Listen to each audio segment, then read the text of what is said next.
आध्यात्म, दर्शन, चिंतन धारा, विद्या या संस्कृति की परंपरागत विरासत। आध्यात्म दर्शन यानी जीवन का शाश्वत सत्य।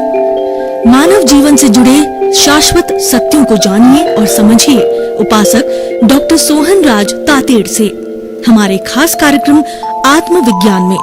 आत्मविज्ञान यानी सही दृष्टि, सही सोच। भाई और बहनों, मातृशक्ति को नमन। स्टूडियो में आपका हार्दिक स्वागत, अभिनंदन है, सत्कार। आत्मविज्ञान साइंस ऑफ द सोल कार्यक्रम के अंतर्गत हम आपको जो है सही दृष्टि, सही सोच, राइट विजन, राइट थिंकिंग के तहत जो आपकी नकारात्मक सोच है, जो आपके गलत भाव है, जो आपके अविधायक भाव है, उसको हम करेक्शन दे करके हम विधायक भाव में बदलते हैं। और ये सारा कार्य हम अलग अलग एपिसोड्स के माध्यम से करते हैं। तो आज हम बहुत सुंदर एपिसोड लेकर के आपके सामने प्रस्तुत हो रहे हैं। तो आज का हमारा एपिसोड से 5 आज्ञा क्या है। भाई और बहनों, 5 आज्ञा को समझने के लिए सबसे पहले पृष्ठभूमि के अंदर मैं आपको अक्रम विज्ञान के अंदर ले जाता हूँ। हमारे जैन धर्म में 2 तरह के विज्ञान है। एक तो क्रमिक विज्ञान और दूसरा अक्रम विज्ञान।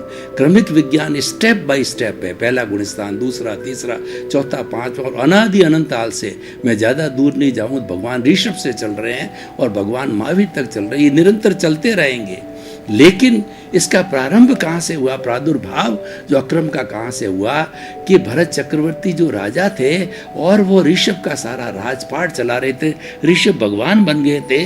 तो उन्होंने जो है वो जो है भरत जी ने अपने पिताश्री को बोला कि आपने मेरे 100 में से 99 भाइयों को जो है वो दीक्षा दे दी, अक्रम, हम उसको क्रमिक विज्ञान में दीक्षा दे दी है और वो धीरे धीरे मुक्ति की ओर जाएंगे, मेरा क्या हाल होगा।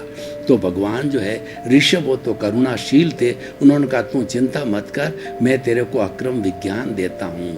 ये लॉन्ग जंप है, एक हाई जंप है, ये लिफ्ट है और जो है ये फ्लाइट है। तो तेज गति से जो है इसका पालन करके और तू भी उनके बराबर जो है मुक्ति को प्राप्त हो जाएगा। उस समय में उनके साथ के अंदर दादा भगवान जो है मूल जी, अंबाजी भाई मूल जी जो है वो उनके साथ में थे।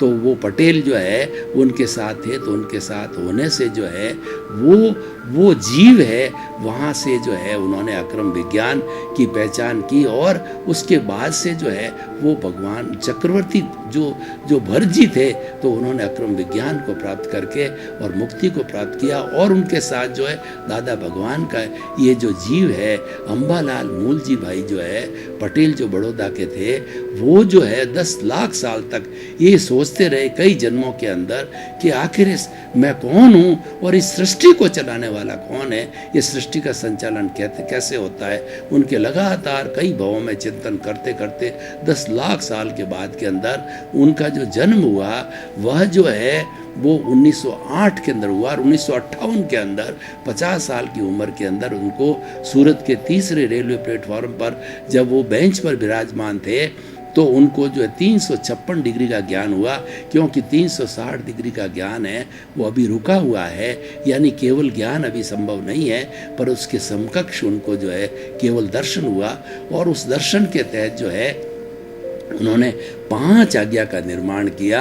और 58 के बाद के उनके भतीजे ने 1962 में कहा कि आप केवल मेरे ही दादा नहीं हो, आप तो दादा भगवान हो। और तभी से दादा भगवान के नाम से प्रचलित। दादा भगवान किसी व्यक्ति का नाम नहीं है, दादा भगवान तो भीतर विराजमान शुद्ध आत्मा भगवान का है और वो हर जीवित प्राणी के अंदर एक सा विराजमान है।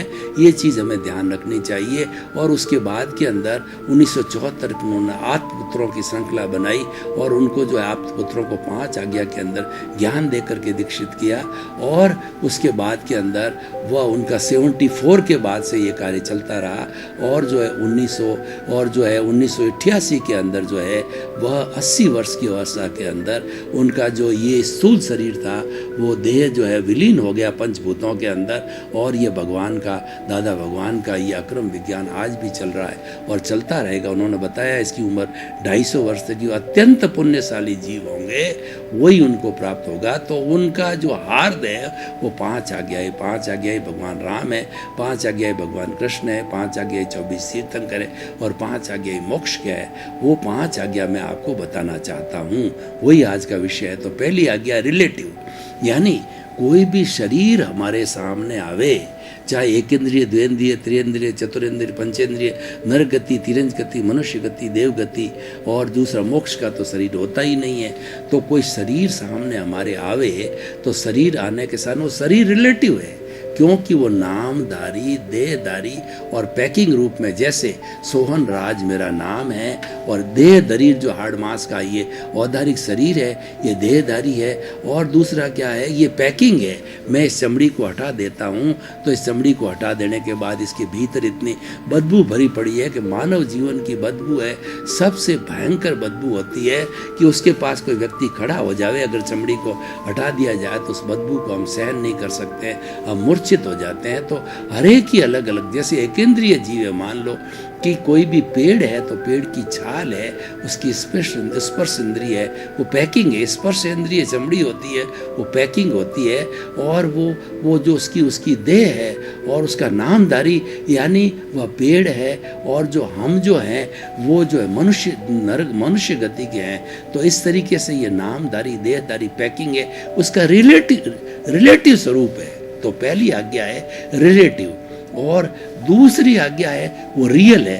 पहली और दूसरी आज्ञा मिला करके हम इसको गहराई में जावें तो ये हमारा सम्यक दर्शन है।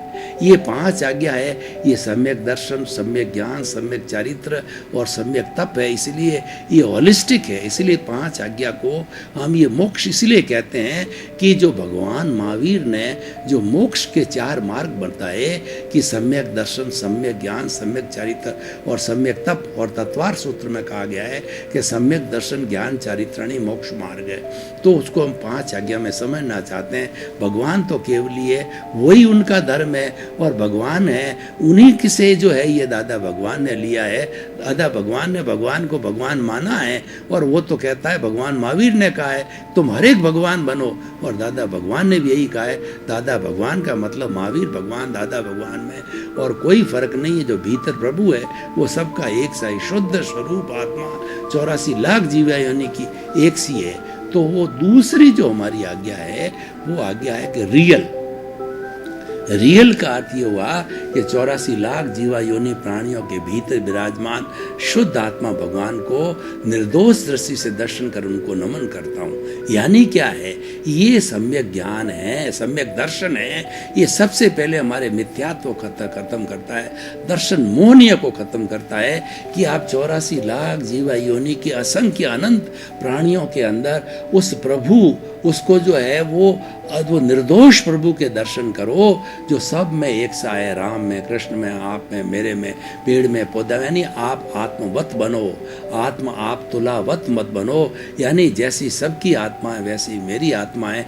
इसीलिए जो चीज़ वो जो दुखदाई मेरे को समझ में आती है वो अन्य को मैं कष्ट नहीं दूं। हम अन्य के साथ के अंदर ऐसा कोई भी जो है कार्य न करें जो हमको पसंद नहीं हो।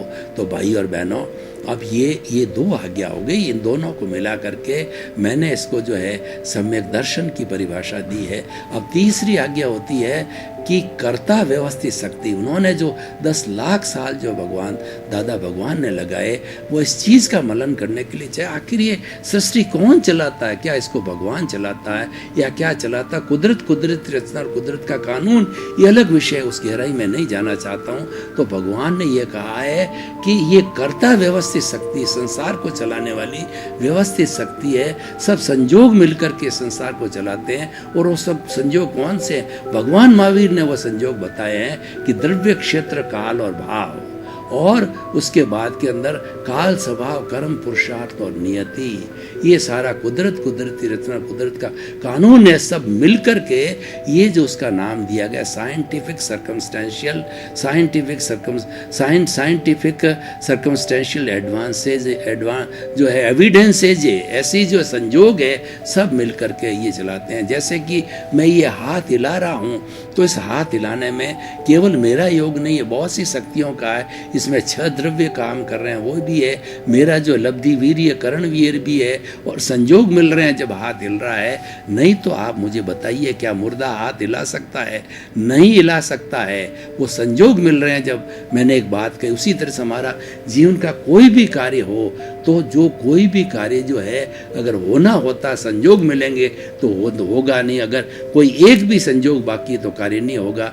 मैं आपको उदाहरण देना चाहता हूँ कि मान लीजिए 10वीं क्लास का बच्चा है, उसको 10th का बोर्ड देना है, तो 10th का बोर्ड देने में देखिए, अब मैं काल स्वभाव कर्म पुरुषार्थ नियति की बात करूं जो कि संजोग है, तो काल का मतलब वो बच्चा 14 साल पूर्ण कर चुका और उसका बोर्ड का फॉर्म भरा जा चुका है, काल हो गया पूरा।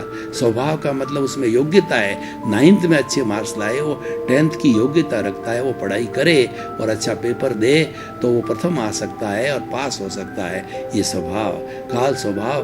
और कर्म, कर्म का मतलब होता है उसका भाग्य साथ दे रहा है, 8th में अच्छे नंबर लाया, 9th में अच्छे लाया और 10th के सब टेस्टों में अच्छे नंबर लाया, उसकी जो बुद्धि काम कर रही है, उसको इंटरेस्ट आ रहा है, इसका मतलब ये है उसका भाग्य काम दे रहा है। काल स्वभाव ये कर्म। और पुरुषार्थ का मतलब ये है कि वह केवल वो जो केवल गप्पे नहीं हाँकता है, वो 4-4 8-8 घंटे पढ़ता है, उसके मन के अंदर तमन्ना है कि 8th का 10th बोर्ड में मैं पूरे राजस्थान के अंदर जो है प्रथम पोजीशन में आऊं या मेरी फर्स्ट टू 10 पोजीशन के अंदर आए, जैसी जैसी जो है उसकी जो है लालसा है, उसकी इच्छा है। अब देखिए, काल स्वभाव कर्म पुरुषार्थ।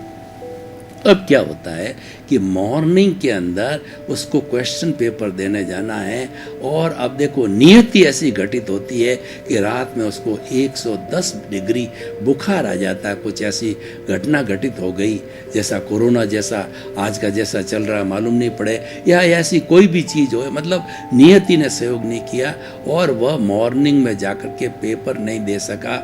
वो मूर्छित अवस्था में, बाद में उसको ठीक भी किया गया, सब कुछ हो गया, लेकिन वह पेपर नहीं दे सका, तो इसीलिए वो एब्सेंट गिना गया, क्योंकि नियति उसका सहयोग नहीं किया, इसीलिए काम नहीं हुआ। तो अपने आप को कभी भी कर्ता मत मानो। जो है कर्ता व्यवस्थित शक्ति का मतलब है ये व्यवस्थित सजी सब संजोग मिलकर के कुदरत के अधीन, कुदरती रचना और कुदरत के कानून के तहत ये संजोग मिलकर सब काम करते हैं। वो तुम्हारी ड्यूटी नहीं है, तुम कर्ता क्यों बनते हो? तुम तो स्वतंत्र हो। यही कहो, मैं तो निमित्त मात्र हूँ, घर चलाने का निमित्त, बच्चों को पैदा करने का निमित्त, बच्चों को व्यवसाय कराने का निमित्त, बच्चों को पढ़ाई कराने का निमित्त, मैं तो केवल निमित्त मात्र हूँ।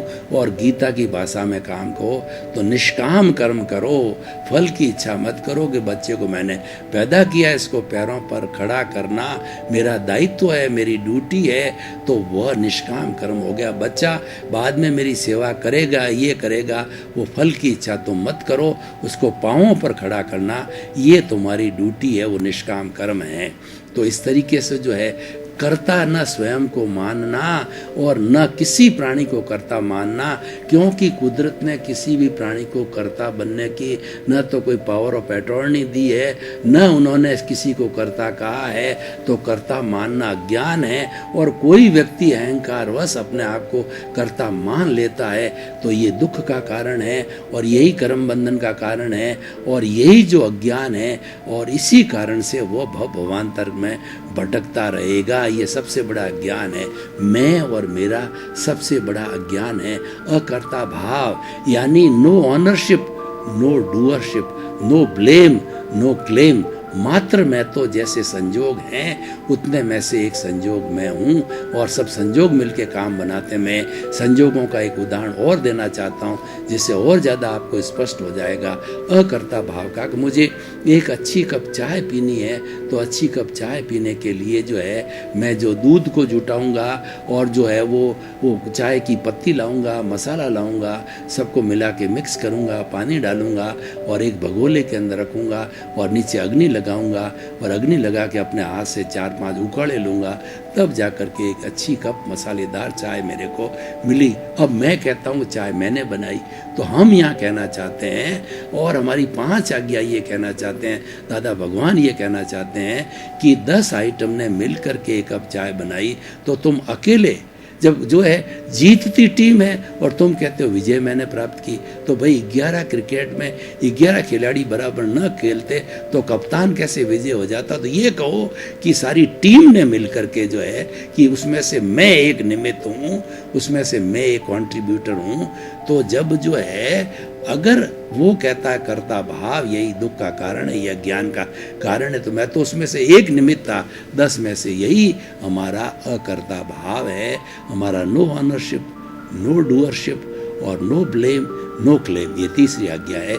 ये सम्यक ज्ञान है, सृष्टि के संचालन का ज्ञान, कुदरती रचना और कुदरत का कानून इससे जुड़ा हुआ है। ये हम ये सम्यक ज्ञान को प्राप्त करेंगे तो हमको यूनिवर्सल ट्रुथ मिलेगा, हमको सार्वभौम सत्य मिलेगा, हमको सनातन सत्य मिलेगा, उससे हमको मुक्ति की प्राप्त होगी। 5 आज्ञाई मोक्ष में जो, इसीलिए मैं क्या कहना चाहता हूँ, इसीलिए कहता हूँ कि हमको यहाँ से ये प्राप्ति होगी सम्यक ज्ञान से।